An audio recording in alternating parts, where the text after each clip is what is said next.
Hi friends, நம்ம சேனலில் இன்றைக்கி ஒரு லட்டு ரெசிபி தாங்க பார்க்க போகிறோம். இந்த லட்டு வந்து நம்ம பூந்தியெலாம் பொரிக்காமல் நம்ம வந்து ஈஸியாக லட்டு எப்படி செய்கிறதுன்னு பார்க்கலாம். நீங்கள் பிகினர்ஸாக இருந்தால் கூட நீங்கள் ஈஸியாக செஞ்சிட முடியும். தீபாவளிக்கு நம்ம எப்போயுமே நம்ம கடைகளில் தான் நம்ம ஸ்வீட்லாம் வாங்குவோம். இப்போ இந்த வருஷம் தீபாவளிக்கு உங்கள் வீட்லேயே கடைகளில் கிடைக்கிற அதே மாதிரி ஸ்வீட்டு நீங்களும் உங்கள் வீட்லேயே செய்ய முடியும். உங்கள் வீட்டில் உள்ளவங்களுக்கெல்லாம் செஞ்சு கொடுங்க. வாங்க அதை நம்ம எப்படி செய்கிறதுன்னு பார்க்கலாம். ஃபஸ்ட்டு ஒரு கடாயை அடுப்பில் வச்சுட்டு எண்ணெய் ஊற்றி வச்சுருங்க. எண்ணெய் சூடாகிட்டு இருக்கட்டும். இப்போ நம்ம மாவு ரெடி பண்ணிக்கலாம். பூந்திக்கு ஒரு பவுல் எடுத்துகிட்டு கடலை மாவு நான் 2 கப்பு சேர்க்குறேங்க. நீங்கள் கப்போ கிண்ணமோ டம்ளரோ ஏதோ ஒரு அளவில் நீங்கள் எடுத்துக்கோங்க. 2 கப்பு கடலை மாவு சேர்த்திட்டு கொஞ்சமாக ஃபுட் கலர் சேர்த்திக்கோங்க. ஆரஞ்சு ஃபுட் கலர் இருக்குல்ல, அதை நம்ம சேர்த்திக்கலாம். ரெட் ஆரஞ்சுன்னு சொல்லுவோம்ல, அதை நம்ம சேர்த்திக்கலாம். ஒரு பிஞ்சளவு உப்பு சேர்த்திக்கோங்க. கடலை மாவு வளர்ந்தோம்ல, அதே கப்பில் 1 கப்பு தண்ணி எடுத்துக்கோங்க.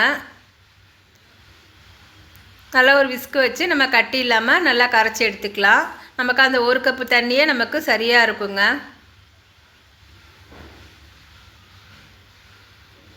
நல்லா மிக்ஸ் பண்ணி விடுங்க. பாருங்கள், கட்டியெலாம் இல்லாமல் நல்லா மிக்ஸ் ஆகிருச்சு. இந்த பதமே நமக்கு கரெக்டாக இருக்கும். எண்ணெயும் நல்லா சூடாக இருக்குது. இப்போ நம்ம எண்ணெயில் இதை எடுத்து விட்டுடலாம். ஒரு குழிக்கரண்டி எடுத்துகிட்டு நீங்கள் இந்த மாதிரி பஜ்ஜி அப்பம்லாம் சுடுவோம்ல, நம்ம அந்த மாதிரி இப்படி நம்ம மோண்டு ஊற்றிக்கலாம். நமக்கு சேஃப்லாம் தேவையில்லைங்க. நம்ம அப்படியே எடுத்து விட்டுக்கலாம்.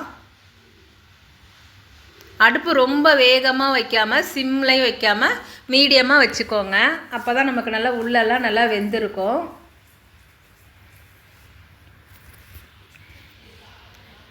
ஒரு சைடு வந்தது கொஞ்சம் நம்ம திருப்பி விட்டுக்கலாம்.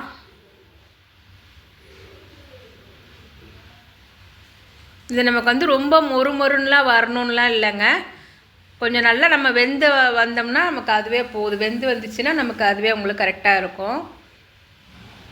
பாருங்கள், சத்தெல்லாம் நல்லா ஓரளவுக்கு அடங்கிருச்சு. இப்போ நம்ம இதை எடுத்துடலாம். எண்ணெயெல்லாம் நல்லா வடிச்சிட்டு எடுத்து வச்சுக்கோங்க.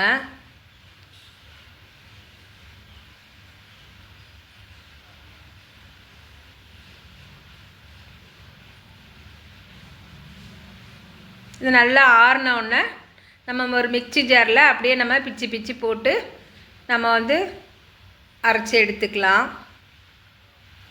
ஒரு 2 சுற்று விட்டிங்கன்னா போதும். உங்களுக்கு இந்த மாதிரி சூப்பராக நம்ம உதிரியாக கிடைக்கும். இதை நம்ம ரெடி பண்ணி எடுத்து வச்சிடலாம். இப்போ மறுபடியும் கடாயை அடுப்பில் வச்சுக்கோங்க. வச்சுட்டு முந்திரி, பாதாம், பிஸ்தா இதெல்லாம் சேர்த்து நம்ம வறுத்து எடுத்துக்கலாம். நான் முந்திரி சேர்க்கலைங்க, பாதாம் பிஸ்தாவும் சேர்த்திருக்கேன். இதை வறுத்து எடுத்துக்கலாம்.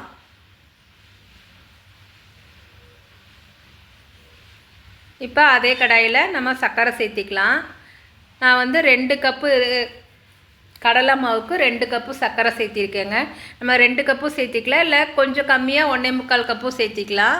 2 கப்புங்கிறது ரொம்ப ஸ்வீட் ஜாஸ்தியாக இருக்கும். 1.25 கப்புங்கிறது நமக்கு கரெக்டான அளவாக இருக்கும்.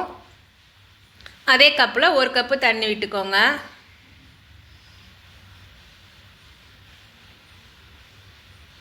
சர்க்கரை நல்லா கரைஞ்சி வரட்டும். நல்லா கலந்து விடுங்க. சர்க்கரை நல்லா கரைஞ்சிருச்சுங்க. இப்போ நமக்கு கம்பி பதம் தேவையில்லை. ஒரு பிசுக்கு பதம்னு சொல்லுவோம்ல, அந்த மாதிரி ஒரு பிசுக்கு பதம் வந்ததையும் நம்ம அரைச்சி வச்சுருக்கோம்ல கடலை மாவு, அதை நம்ம இதை சேர்த்திடலாம். அடுப்பை நல்லா சிம்மில் வச்சுக்கோங்க. சிம்மில் வச்சுட்டு நல்லா மிக்ஸ் பண்ணி விடுங்க. நமக்கு நல்லா சுருண்டு வரும். நம்ம அப்படியே நல்லா ஒரு நிமிஷம் மிக்ஸ் பண்ணிக்கிட்டே இருக்கணும்.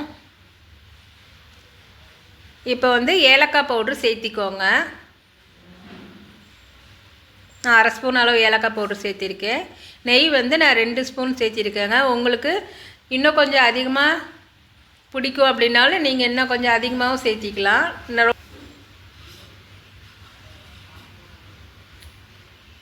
நெய் சேர்க்குறது நம்ம விருப்பம்தாங்க. நீங்கள் என்ன 2 ஸ்பூனும் விருப்பப்பட்டீங்கனாலும் இன்னும் 2 ஸ்பூன் சேர்த்திக்கோங்க. நல்லா கிளறி விட்டுட்டு நம்ம வறுத்து வச்சுருக்கோம்ல பாதாமும் பிஸ்தாவும், அதை ஒரு ட்ரை ஃப்ரூட் கட்டரில் சேர்த்து நம்ம இந்த மாதிரி துருவிட்டு நம்ம சேர்த்திக்கலாம். சேர்த்துட்டு நல்லா மிக்ஸ் பண்ணி விட்டுட்டு ஸ்டவ்வை ஆஃப் பண்ணிடுங்க. சூடு நமக்கு வந்து ஆறட்டும். கை பொறுக்கிற சூடு வந்ததையும் நம்ம இதை வந்து நம்ம லட்டு பிடிச்சி எடுத்துக்கலாம். இந்த லட்டு வந்து பார்க்குறதுக்கும் சூப்பராக இருக்குங்க, சாப்பிட்றதுக்கும் ரொம்பவே நல்லாயிருக்கும். நம்ம கடைகளில் கிடைக்கிற மாதிரியே இருக்கும் இந்த லட்டு. நீங்களும் இந்த தீபாவளிக்கு உங்கள் வீட்டில் உள்ளவங்களுக்கெல்லாம் நீங்களும் உங்கள் கையாலேயே இந்த மாதிரி ஸ்வீட் பண்ணி கொடுங்க. ரொம்பவே எல்லோரும் சூப்பராக இருக்குன்னு சொல்லுவாங்க.